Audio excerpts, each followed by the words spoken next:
All right, let's jump straight into this explainer. Today we're diving deep into the Mahayana Mahaparinirvana Sutra. We're going to decode exactly how the Buddha tailored his most profound teachings using some seriously ingenious parables. We'll look at how these ancient metaphors, specifically the blind man and the elephant and the poor woman's treasure, were used as skillful means to crack open human psychology. And, as you'll see, they're incredibly relevant to our lives right now. Here is our roadmap for today. First, why do beings misunderstand? Next, the Tathagata's skillful means. Then we'll cover the poor woman's treasure and the blind man and the elephant. Contrast those two parables, and finally, look at their antidote for modern life. Section 1. Why do beings misunderstand? We're starting with a super relatable problem that pops up over and over in the sutra. Basically, even the Buddha's absolute most dedicated disciples completely miss the point of his lessons. It's true. There's this fascinating quote that acts almost like a chorus throughout the 34th chapter. The Buddha delivers this mind-bending teaching, and then observes, "My disciples heard this, but did not understand my meaning." I mean, it really normalizes the struggle we all face with absolute truth, right? These people were physically sitting right in front of him, and they were still profoundly confused.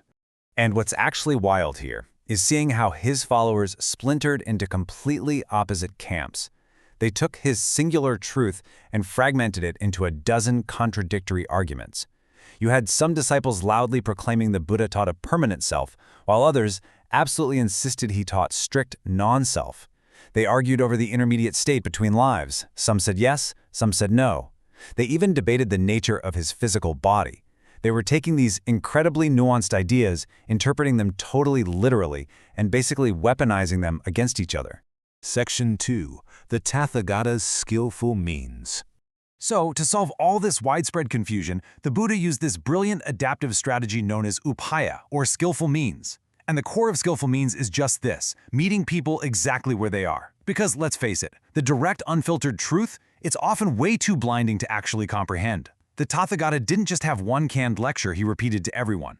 If a crowd was arrogant, he humbled them. If they were despairing, he lifted them up. He used this incredible array of parables as highly customized medicine for very specific psychological ailments. This story right here perfectly illustrates the concept in action. The text tells this amazing story of 300,000 arrogant athletes in Kushinagar. They were completely obsessed with their own physical strength. So to humble them, the Buddha didn't just walk up and give a dry lecture about impermanence. No, he physically manifested a situation to completely shatter their pride. He disguised himself as this frail, humble monk and asked them why they couldn't move a massive stone blocking the road.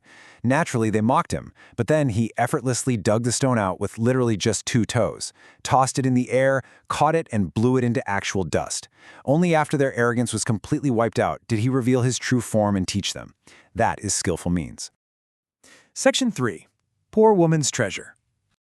Okay, let's look at our first core metaphor, which shifts our focus entirely inward. But to really get this parable, we have to grasp Buddha nature.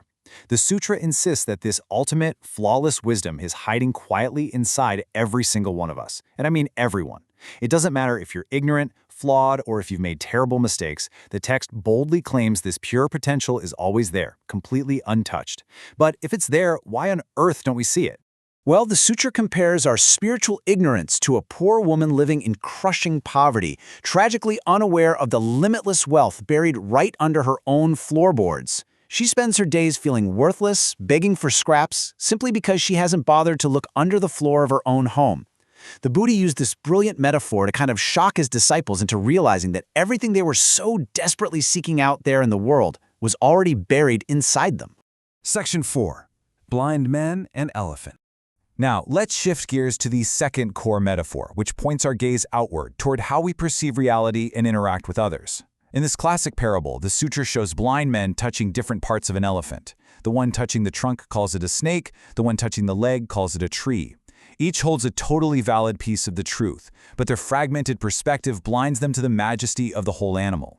The Buddha points out that even though they don't grasp the whole elephant, what they're touching is still not separate from the elephant. They're just arguing over incomplete data.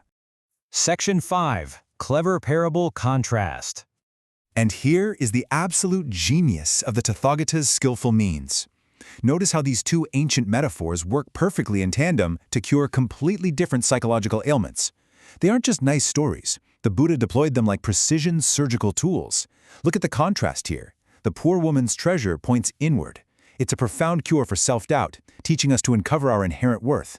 Conversely, The Blind Man and the Elephant points outward. It's the ultimate cure for arrogance and dogmatism, forcing us to admit the strict limits of our own perspective. Through skillful means, he perfectly balances internal worth with external humility. Section 6. Antidote for Modern Life. So, what's the takeaway? How do we actually apply these ancient parables to our chaotic 21st century lives? Well, think about it. When you're sitting at work feeling like an absolute fraud, The Poor Woman's Treasure is your direct antidote to modern imposter syndrome. It reminds you that your fundamental worth isn't something you earn from your boss. It's already there beneath the floorboards. On the flip side, when you're scrolling through toxic social media feeds, realizing you're just holding one tiny part of the elephant helps you gracefully navigate polarized internet echo chambers. It actually stops you from aggressively fighting with someone who just happens to be holding a different part of that exact same complex reality. I'll leave you with this final, provocative thought to ponder today as we wrap up this explainer. Look closely at your own life right now. What part of the elephant are you stubbornly defending as the absolute truth? And, maybe more importantly, what brilliant inherent treasure are you completely ignoring within yourself? Take a moment today to look under your own floorboards.